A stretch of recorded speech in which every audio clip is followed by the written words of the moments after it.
What's going on, guys? This is Tower number 9, and I'm here with Caleb from Galactic Tactics to go over sort of the state of play here in the early days of Star Wars Unlimited TCG. Definitely. Thank you, Davis. Yeah, like I said, I'm Caleb over at Galactic Tactics. We'll be doing a two-parter over here on Tower number 9's channel. We'll be doing that state of play, and then over on mine, we'll be kind of talk about our favorite cards of Star Wars Unlimited so far. But without further ado, Davis, why don't you kick us off, kind of talk about the state of play. Earlier, as we were kind of pre-recording everything, we were talking about kind of the limited part of Star Wars Unlimited, and just kind of how we've been playing ourselves. Yeah, so I've been I was saying it's kind of ironic. I've been really enjoying limited play, which is funny in a game called Star Wars Unlimited. But draft, sealed, those have been really fun. I played in a lot of sealed events for the pre-releases, and I've been playing a bunch of draft events locally as well as a few constructed ones. But I've really been enjoying draft in particular. Absolutely, yeah. I played a few of the pre-releases. I think I did two back in Kansas City before I came out here to Minnesota, and then also been playing kind of the premiere format. Been running Spectres just as something fun, not too sweaty, as I focus more on the Twin Sun side, the singleton, the more multiplayer casual side, but it's been super fun playing Spectres. So I mean, kind of talk about drafts. A lot of people, they've not been introduced to draft before. It could be something new for folks. I mean, how do you enjoy it? Yeah, I think draft is really fun. So I have a few videos on the channel where I talk about draft stuff, but I'm actually going to be doing more. So the thing that I find really cool about the way that draft works in this game is with the deck building system and the aspects, you can really have a lot of flexibility in terms of what you want to do. Last night I was playing in a draft and I ended up pivoting what leader I was in one of my colors like late in pack 2. And that is not normally what you want to do. But the thing is, in that situation, I had been to be a little more specific, I was choosing between, I believe, Jin, Han, and Chewie. And at first I thought I was going to play Jin. But a lot of the cards that I was drafting, I was seeing a lot of good green cards. So I was thinking, I'm going to draft a bunch of these command cards, and regardless of which leader I end up going with, I can do the command base and it'll be fine. And I had so many command cards drafted that I was actually able to stay flexible between Vigilance and Cunning in order to go with either Chewie or Jin as my leader. And ultimately, I ended up making a relatively late decision to switch from Cunning to Vigilance based on the cards that I was getting passed. And I ended up having this Chewie deck that I actually think was really solid. And I was able to go 3-0, and I did not even drop a game in any of those matches. So it ended up being a really cool deck. And also, I guess that brings me to another point, which is Jin and Chewie are not the leaders that would be necessarily my favorites in constructed play, but they're both great in draft. I've had really good results with them. So it's kind of this situation where draft makes you reconsider the card pool.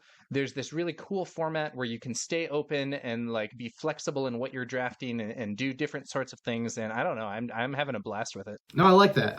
It's kind of reminds me of just kind of deck building in general. The thing that's kind of drawn me towards, other than the fact that it's Star Wars and I have a Star Wars problem, is the versatility of the deck building. There's so many strong commons, strong uncommons, and then just kind of your key characters. To where when I was building my first deck, I pulled the box and I was just kind of going through the cards. I'm like, I don't really need a rare or a legendary to kind of make this deck work. Yes, it'd probably make it better, but just running something fun to go play with people, it was viable. It was my first shot at a deck, and it was Spectres. I'm like, oh, well, what are we going to do? And it was kind of cool. And I found out that I think it's Rebel Assault is a completely OP card.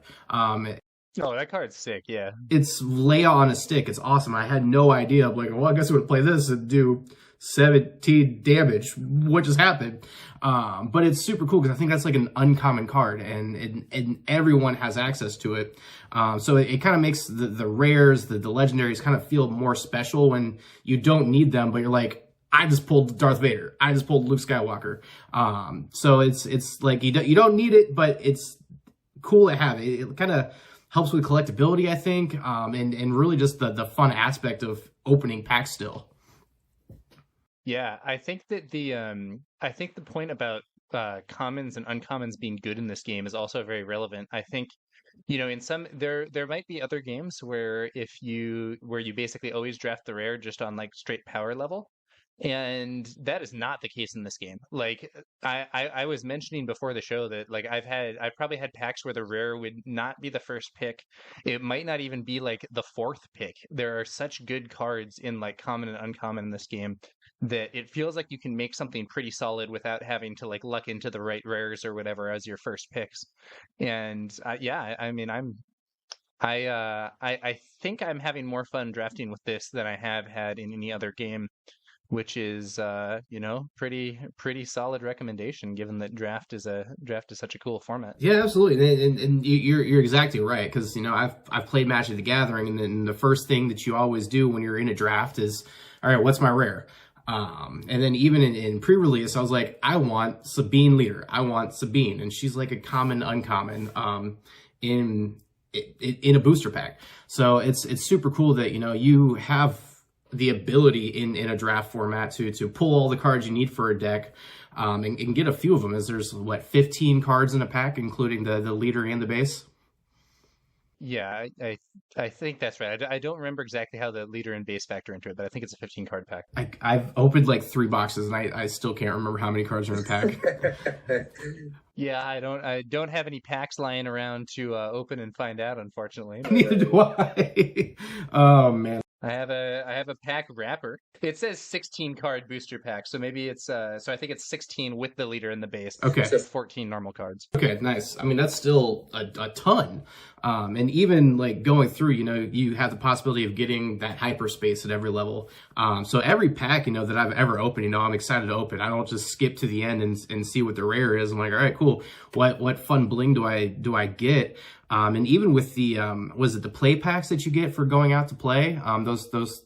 Oh yeah, the organized play ones. Those are tight. I really love the art on that. I actually got a play set of the Sabines for my Spectre deck, which is super cool. I pulled one of the, I guess they're not hyper foils, hyper art. I don't know. Yeah, I don't know what that's called, but there's like the organized play like special foiling that's a little different from the normal one. I know what you mean. Yeah, and those are beautiful. They really did a good job, kind of getting the artists to capture. I feel like they really just got a bunch of people that are like, well, we like Star Wars, let's make cool art for it, which is super cool, and it really shows, kind of watching Fantasy Flight Games and some of their live streams, like they're excited to play, everyone around them's excited, and it really bleeds through the cards for us. Yeah, and I was at the community celebration thing before the game formally launched. Oh, nice. And I met some of the Fantasy Flight staff there, including people from the, design development team, but also, I met the art director and various other people. And it seemed like people were pretty uniformly, like, genuinely excited about the game and not just, oh, I have to be here because it's my job, but whatever. Like, it seemed like we had some big fans. 2 people there actually had tattoos of the aspect symbols. That's a little extreme maybe, but it was a show of enthusiasm and commitment on at least some level. It's kind of funny actually. So before this game came out, there were a bunch of people like complaining about the art online or saying Star Wars Unlimited has bad art or that it would be like a major weakness for the game. And like, I don't know. I mean, having seen the cards in person and looking at how it turned out, I really don't feel that that's the case. If anything, I actually think this is a better looking game than a lot of other card games that I've seen. You say that. I was one of those people, because I saw it, I don't know, I think it was a year ago. I can't remember. I was also kind of looking at Lorcana. I'm like, all right, maybe get into this. But no, I remember I was like, man, it's kind of comic booky. I'm not sure. And then kind of like they release more and more. I'm like, okay, I kind of feel it, but it's very characteristic kind of itself. Like it's got its own identity. And looking at it now, like I'm excited. And then the full art treatments for all the cards really do a number to like really wow it. Like even I think it's the X or the TIE Fighter just in space, like all the cards in space. Oh, it looks so good. The ones with like the nebulas and stuff in the background, I think I pulled a hyperspace Imperial Interceptor from last night's draft, and I was like, man, that's such a good looking card, and it's just this common or whatever. Yeah. And that, that goes back to what we were saying earlier. It's just a common, but it looks really nice, especially in hyperspace, and honestly, it's a really strong card too. I would pick that over several rares in the set if I were in those aspects. No, absolutely, and it's kind of that attention to detail, and really just kind of picking their path and going for it, as opposed to just trying to be somebody else, trying to kind of match what's going on.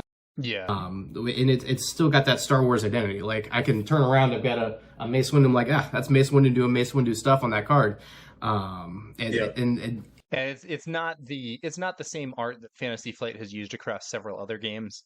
I've played several of Fantasy Flight's games before, and I think in the past, they've sometimes reused art over quite a few titles. So I believe some of the Star Wars art was used in X-Wing and Star Wars Legion. I think maybe for Destiny as well, though I didn't play Destiny myself. And I know even like outside of Star Wars, I know they had a bunch of art that was used for Android Netrunner and Android Infiltration, the board game, and I believe maybe the original Android board game as well. And I'm not saying that's necessarily bad, but it's a little less exciting as a player when I look at a card and it's like, oh yeah, I've seen this before. That used to be whatever it was, and now it's Plascrete Carapace and Netrunner or whatever. And I don't know. I mean, there's something nice about having like a fresh look at it. no, absolutely, and even just a kind of a fresh look on Star Wars in general, because kind of going back thinking about it, like the whole reason I made a Spectre deck is because I had them, but then I also find myself being like, well, now I kind of want to watch Rebels again, or now I kind of want to rewatch Empire Strikes Back because like Darth Vader's doing Darth Vader stuff.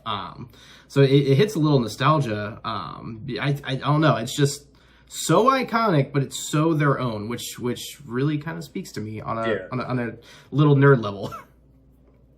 They also, one thing that and people have said this before, this isn't some like unique insight or whatever that I'm sharing here, but I believe one thing that's really cool about the comic book art style is it allows them to kind of split the difference between animated and like the CGI type stuff and live action. And in the past, they used a much more realistic style, and that looked quite good on for some things. But at the same time, there were some cards, like some of the characters from Star Wars Rebels, for instance, they would try to have an artist render that in a very realistic style, and it would look kind of off compared to the original model. And I'm not saying like, oh, these guys did a terrible job. It's just, they're going from a kind of low detail 3D model and trying to make an almost photorealistic art style, and that, they have to introduce a bunch of elements themselves. I mean, yeah, that makes sense. Because, I mean, even looking at, like, Ahsoka, for instance, she's a huge character, comes from Rebels, Clone Wars, and all of that. I'm not saying Rosario Dawson is, like, a bad Ahsoka by any means, but, like, seeing her as Ahsoka was jarring, seeing her in live action. And yeah, not necessarily bad, but it's notably different. Yes. And the comic book style lets you kind of split that difference, I think, and make it a little less jarring.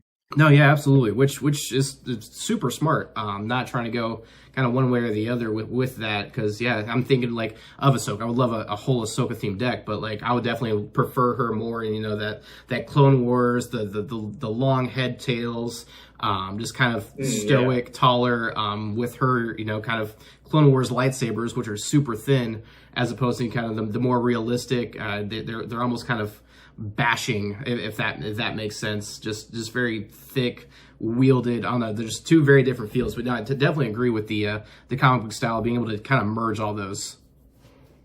Yeah, one other cool thing is they can also do both, because their approach to alternate art cards, whether that be like the showcases, the organized play cards, other things that we might see in the future for event prizing or similar. I believe what I heard was that they use the same art brief but send it to multiple artists and get it like in multiple styles. And maybe one of the most dramatic examples of this is that if you look at the Grand Admiral Thrawn leader card, it's done in a more realistic style. And if you look at the Grand Admiral Thrawn showcase leader, the style used is very close to that of the Star Wars Rebels TV show. And so we could easily see, maybe in the future they have maybe in the future they have an Ahsoka card, and there's one version that has a more realistic rendition, more like Rosario's performance, and they have one that's a more stylized, similar to the animated version. Or we could even see multiple different cards for Ahsoka. Maybe there's going to be Padawan Ahsoka and Fulcrum Ahsoka, and current era, whatever that's called, Ahsoka, and there'll be separate unit or leader cards. It's totally an option in a game like this. It's unlimited, some would say. Yeah. Yeah, even think about just, like you said, they did have that same art prompt for everyone, and yes, in someone's brain they see Rosario first, and someone else's they see Clone Wars first. So that's super cool. Of just like, who does the artist think of first? Is it that later Ahsoka, just kind of using her as that prime example for everything, or the younger? So that's super cool with all the options that they can do, and I definitely like the different options, for kind of promoting people to come out and play the game, giving them that special prize of, this is your kind of special art treatment for, playing the game, supporting the game, and hanging out. Yeah. And and I think actually we've seen, the game has seen really big success early on. I think, in part as a result of this sort of thing. I think in my local area, there are quite a few stores playing the game. We're seeing, some events are selling out even weeks in advance in some cases. There are some stores that have been like, hey, yeah, we were thinking we were going to do 8-person weeklies, and, we're going to have to up that to 16 because there's so much demand for this stuff. And it's even manifested in some degree of supply issues, because it's nowhere near as bad as we saw with set 1 of Lorcana, for instance, where there were there was extreme scalping and shortages and stuff. But they sold I think way more of these boxes than they were originally thinking was going to happen. And I think in some ways that's actually quite good to see, because it indicates the game is a big hit on release. Mm-hmm, absolutely, and they did say there's more on the way, which is super good. Yeah. But I mean, that kind of comes back to the pack opening experience. As a person that plays Magic Commander as well, I'm not excited to open packs. I get my singles, and that's what I put in my deck, and that's all it is. But with Unlimited, there's all the different options that you can get. Get those different treatments, all the different decks that you can make off of just a box, even, because I think I can make probably 6 to 10 decent decks with the cards I've gotten off of those boxes, and they've got really good resale value as well. I don't know what Vader's going for right now, but I mean, he's one card going for $70 to $100. Yeah, I did a video recently about this, and I think he was 80 at that time, TCG player. And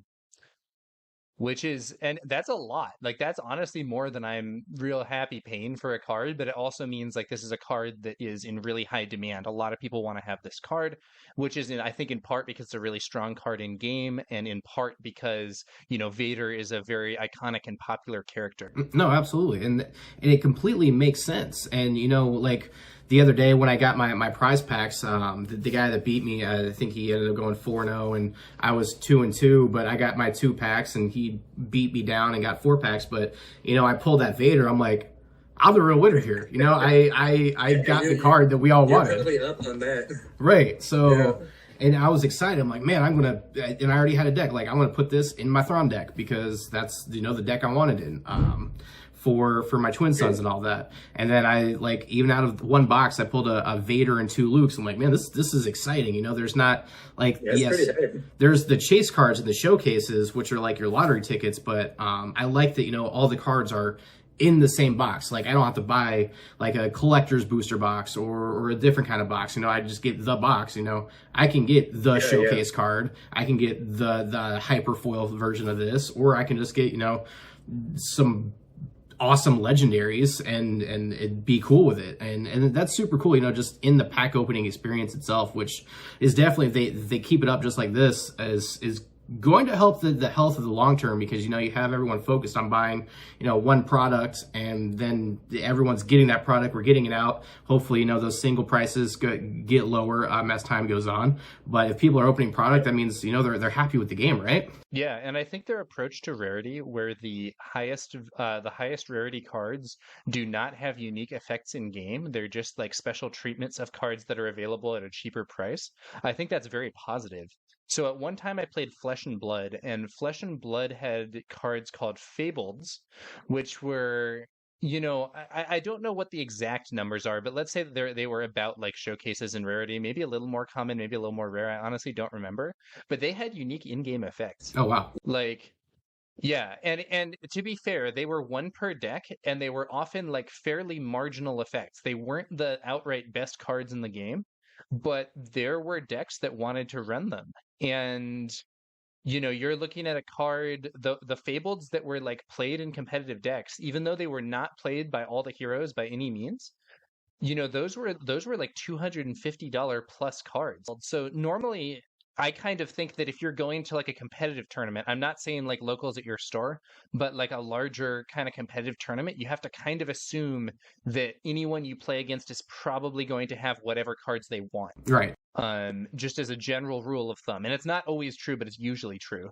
But in Flesh and Blood, there was I forget what tournament it was, but there was some tournament where someone won with a Keno deck that did not play Eye of Ophidia, which was a fabled card that was at that time considered very good for Keno. I don't know if it's in the current decks.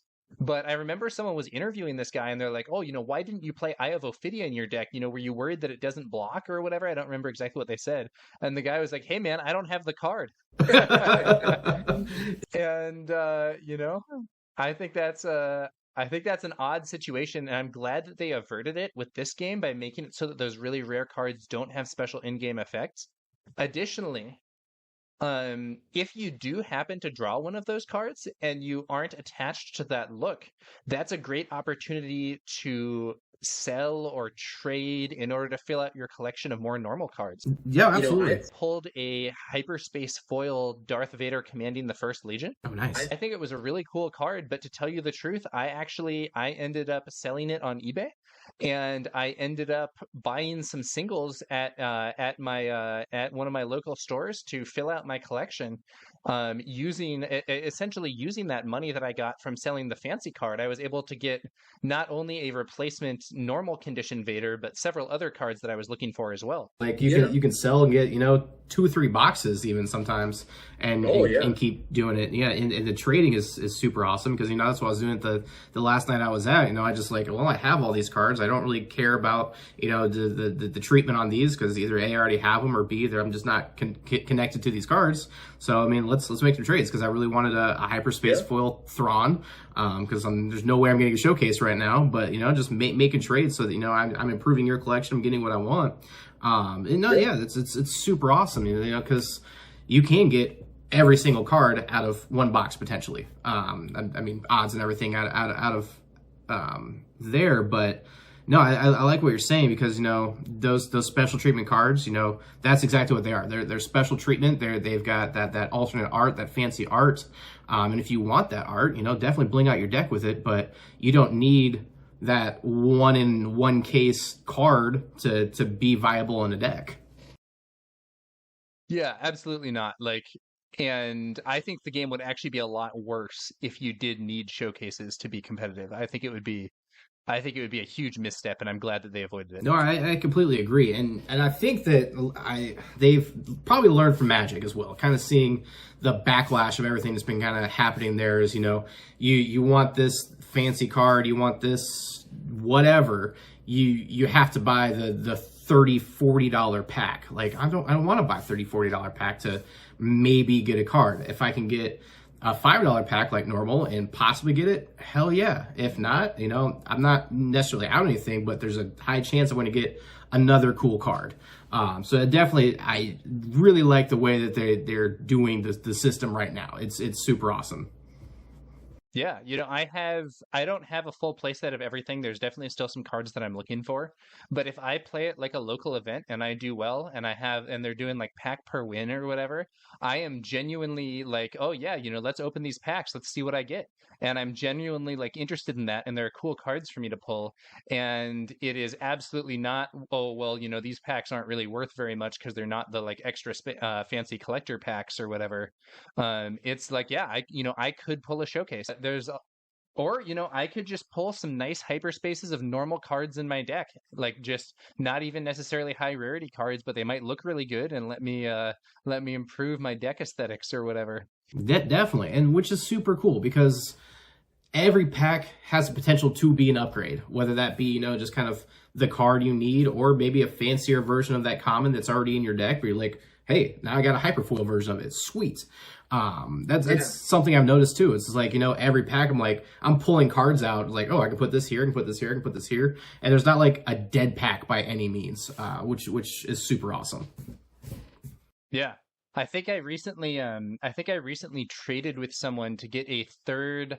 I had pulled two hyperspace copies of Make an Opening, which I think is a really good looking card. Actually, I don't know if this is going to get blurred by my software or whatever, but I think this card looks really good.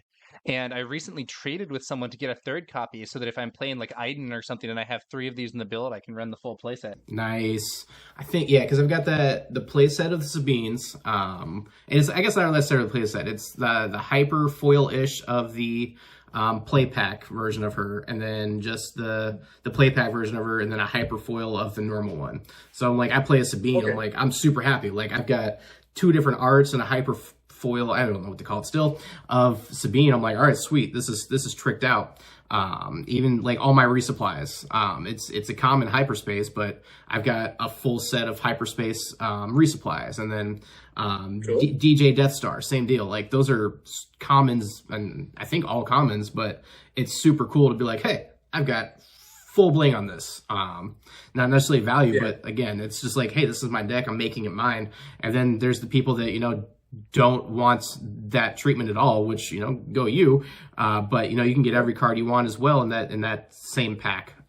Definitely awesome. I love the way that all the art is, obviously, because we've been talking about it for, 10, 20 minutes of just the art. Yeah. I'm personally, my favorite is the normal hyperspace, like not foiled, just like standard hyperspace would probably be my favorite treatment. Okay. But, if someone else wants the hyperspace foils, I'll happily set up some trades or whatever, it's a cool system too, because the fact that they printed a variety of treatments of just normal cards, some games would just have like normal and foil and maybe like some super rare alt art for certain cards. But this one is like, normal foil, hyperspace foil. And then on top of that, some cards have organized play versions. And then some of those have organized play versions that are foil or non-foil. So you have a lot of different options, at least for most of the cards in your deck. For leaders and stuff, it's a little more constrained, but even still, you can run normal hyperspace showcase. Yeah, it's every single card, which I don't think every game has ever done. Or I don't think any game's ever done. Just, what? Every card's going to get a full art. Every card's going to get foil. Every card's going to get the full art foil. So I kind of want to like see behind the process, like, what does this look like? Do they just do like big sheets of literally everything and just cut it up? And yeah, I don't know. I kind of want to see that. I think that's how. So I don't know for sure, but I'm pretty sure they print the cards in big sheets and then cut them, by machine or whatever. Because I know that some other card games have sometimes sold uncut sheets of cards as a like novelty item. Like, they're not playable, but like some people would consider that to be something you might even like put up on your wall like a poster or something. Right. Or something that would just be a cool collector's item. And I sort of assume that they're using the same kind of process, though I don't know for sure. Yeah, I've always wondered that. Like, do they just like randomize the printing on it? Because it's going so fast. Like, I don't know. I just can't wrap my brain around like how to mass produce card games for some reason. Yeah, that's not I would say that's not my area of expertise either. I'm much more comfortable talking about like different competitive decks and stuff like that rather than the intricacies of the production system. That's fair. I mean, I kind of talking about that. I mean, what does the competitive landscape look like? Like I said, I'm into the casual and multiplayer and singleton because I don't want to have a play set of Vaders. If I get one, I'm happy. I can slip it into a deck. What does competitive scene look like? I saw that you were kind of commentating. Is that a word, commentating? On some games and whatnot. I mean, what does that look like? I know there's a big tournament that just happened. We were all kind of talking about it when I was playing on Monday. I mean, what's it look like? Is Boba just beating everything? Yeah, so I think so. There were two big tournaments played in Europe. One of them was in Poland, and one of them was in the UK. I have some. I think you were perhaps talking about this just before. I have some videos where I've done like my own commentary over some of the games from the Polish tournament, which were live streamed but with no like commentary or audio. So I've gone and taken that footage and like put some English commentary over it. And so you can check that out on the channel if you're interested in seeing some tournament gameplay. But the British tournament had an extremely strong showing for Boba Fett. I believe the whole top 8 was Boba. There was different types of Boba. I think I don't have this in front of me right now, but I believe it was maybe 6 Boba greens and 2 Boba yellows in the top 8. Okay. And so I think there were some people that I think that was a dramatic result at the very least, and I think that some people might be perhaps overreacting to it. I certainly think Boba is a very strong deck. Boba did not win the tournament in Poland, as I understand it. I don't think the finals of it were actually streamed, unfortunately. I don't think it was saved, but I believe a Krennic deck won that. And I think when the game first launched, I think a few decks had been kind of identified as potentially the most competitive, and I think that the conventional wisdom would probably be Sabine green for aggression, Iden green for control, and Boba green for more of a mid-range deck. And so aggro, control, mid-range are kind of broad archetypes. Aggro is basically trying to attack the opponent directly and win the game fast. Control is trying to engage your opponent's units and defeat them and like establish a strong board state before then moving to end the game, kind of trying to like lock things down and get into a very commanding position before attacking the enemy base too much. And then mid-range is sort of able to pivot, and against an aggro deck, mid-range is going to probably try and against an aggro deck, a mid-range deck is going to try to play a more control-based game plan, and against a control deck, a mid-range deck is going to try to play a more aggro-y game plan. And so, those are 3 broad archetypes in card games. I think Iden, Boba, and Sabine were the most popular leaders initially, but I actually also think that we've been seeing some innovation and some interesting stuff coming up. So there was one player in the Polish tournament who actually did very well with a Chewbacca deck. And I think many people, probably including myself, would have said that Chewie seems like one of the weaker leaders in competitive play. But this guy had a fairly impressive showing with it. And, I think some people are looking at that again. There have been some people doing well with Krennic. I think Krennic green, kind of a control deck. I think some people have found that to be well suited to fighting against Boba. I think I recently uploaded a video where I was talking about how I think that for some of the kind of rebel aggro type decks, I think that having Tarkin Town as your base is a good idea, perhaps instead of the Energy Conversion Lab. So I've been playing a Sabine double red deck recently. I've been playing around with Chirrut recently. I mean, honestly, I feel like we're still in a period where there's a lot of exploration to be done. I do think people have identified some things that are good, like Boba Fett, the leader, is pretty good. But I don't think it's set in stone at all. Not even close. Yeah, and even saying that, like, I decided, like, I want to play Spectres just because, but, like, I beat a focused Boba deck, to 2-0.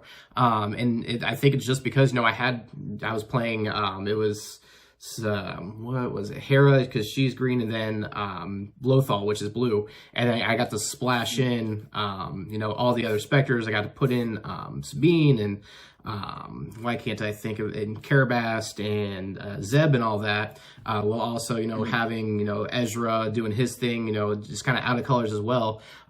So it was kind of cool because they just weren't ready for it, because kind of put everybody together, and then Ezra does a thing, and then he gets to play a card off the top. So you start with him, and then it kind of combos off into Hera dropping something else, and then Ghost dropping a shield token. Definitely the meta I don't think is found out yet. Just because people this is the way that they're doing it. I think it's kind of what I saw in Marvel Snap for a while. Is they're like, well, this is the best deck because everyone says it's the best deck, so it's going to take kind of that 1, 2, maybe 3 people to start playing something else, and really showcasing it before people are like, oh, this thing is beatable. We can play with this thing instead, and start breaking those interactions. I think it was a Wedge and Gorilla War. I can't remember. Is it Gorilla Attack Unit? Just kind of that interaction itself. I'm like, that's broken. Like, it just comes out and attacks again. I'm like, this hurts my brain, but you just did like 20 damage. That's the gorilla attack pod double attack in 1 turn combo with Wedge or ECL. Yeah, that's the one. Yeah, that's a good combo.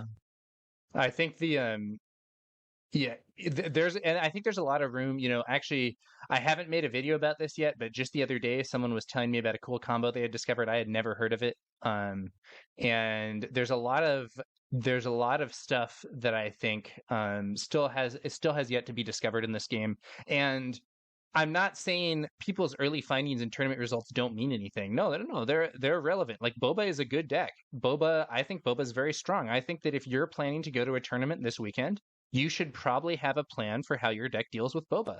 But, am I saying that Boba is going to take all 8 slots of the top 8 for every tournament for the rest of set 1? No. In fact, I'd be astounded if that happened. No, I completely agree. And I saw 2 Boba decks, and they're both very different. So that's kind of something else, kind of like we were talking with all the commons and uncommons. There's different ways to build the same deck differently. So, I mean, even within that space, yes, Boba's strong, but, how do you build Boba? There's all the nuances within it. I think one of the ones, like, he waylaid me twice, and then he had cunning, and like I just kept bouncing my stuff to my hand and was basically just noping me. And then the other one was just kind of rebuilding all of his resources and a few other things. So it's definitely not figured out yet. I completely agree with that. It's just people got to sit down and figure it out, because once you figure out how to beat something, well, then the new deck arises, and then you have multiple top units, and it's super good. It's healthy for the game. Player skill also matters a lot in this game. Yeah. This is not a game where your deck just runs itself. This is a game where there are important decisions to be made starting from before the game even starts with the way the resourcing system works.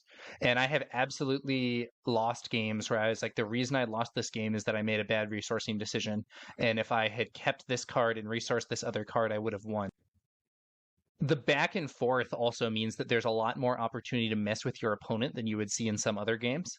And it allows for a high degree of interaction without having like instants or interrupts or similar sorts of cards that can be played during your opponent's turn or while your opponent is doing something. And I think that's really positive because it makes the game simpler by not having these like complicated timing structures and so on, but it also allows for a lot of interesting opportunities and decisions. Yeah, absolutely. And timing in this game is everything. It's like, do I attack first? Do I play the card first? Like, do I drop Dodana to get rid of the +1, or do I need to swing now because they're about to take out my leader? All those micro thoughts and just decisions on every single step is super cool. And like, I if you do like the whole math, I think a game is usually like 4 or 5 turns, like all like draws, if that makes sense. But it feels kind of more played out because you are doing that back and forth and playing the mind games. You don't necessarily know what you're going to do next because you don't know what they're going to do next, and then they drop a sentinel and you're like, well, now I've got to deal with that. And there's so many just decisions in every single phase, which again, it puts a lot on the player. So definitely player skill is going to be huge. And it's a brand new game, so there's no like 100%, I figured this out. I know exactly how to play Star Wars Unlimited right now. We're all still building, we're still growing and kind of figuring out, how do we play our deck? Because you can put the same deck in front of 2 different people, but they're going to pilot them very differently. Yeah, I've had games where it's like this person has a really, this person has a like very powerful deck, but I think they're new to the deck or maybe new to the game and they're not necessarily running it very effectively. And I've had games where it's like, this deck that this person is using is like kind of off the wall or janky or whatever. It's not something that I would have thought of, but this person's playing it very well. And I think a good player with an unconventional deck will very likely do a lot better than a newer player with a very strong deck.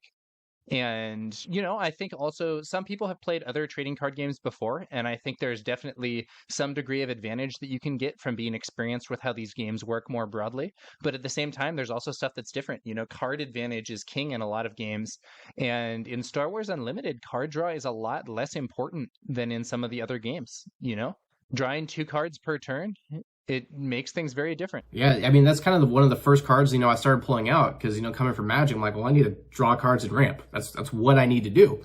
And then kind of like playing, I'm like, I don't need to draw cards and ramp as much. Like I'll even play like a resupply once, and then if I pull it again, I use it as a resource. But like Ramp is very good when it gets your leader out sooner, but once your leader is already out, the value of those cards goes way down. completely. And that's kind of like in my mindset, like, okay, if I'm going to ramp, I'm going to ramp into my leader. And that's really what I want to use it for. Especially, with like Vader. Like, yes, you want to ramp into him, but after that, it's like, well, you've got 7, 8 resources. I don't need a resource now. I've got 2 cards to draw now, and I can play those every turn, and that kind of puts you up in itself. It's super crazy, just kind of going between all the games. It's like some of the things like card draw, ramp. I don't need that as much in this game, so I can go do other fun things, which again helps with the health of everything. You don't have to spend your money on ramp cards. You don't have to spend your money on lands. You don't have to spend your money on all these things to kind of help you get your deck going. You can just buy the singles that do cool things, which is super awesome. That's another thing. So, Magic the Gathering and some other games have like a system with lands where your resources are cards in your deck. This game doesn't have that. And I think there are some really positive aspects to that. So, first off, there's no, in those games, there's the so-called mana screw and mana flood, which is where you either get a bunch of spells and no lands, or you get a bunch of lands and no spells, both of which basically mean you can't play the game. And so not only do we not have the random losses that you can have from that, but you also just have more cards that are interesting and fun in your deck. Like even with a smaller overall size, you're running a 50 card deck instead of like a 60 or a 60 card deck or whatever, but 0 of those cards are lands that are just there to fuel your other cards. You're making and similarly, you have a 30 card deck in limited, which seems, that seems, oh, like 30, that's really small. But at the same time, all of those cards are going to be, assuming that you're not running like totally dead cards or whatever, but all of those cards are going to be things that could be your resources, but they could also be things that you play. No, absolutely. And even like I just added the forces with me, and it's really just to get the experience in the shield. And like in another game, I'd be like, not necessarily as useful, but like that +1/+1 in that shield is huge. And if I just happen to have a force unit, well, I get to draw a card. But I don't care as much about the card draw as I do everything else that the card does.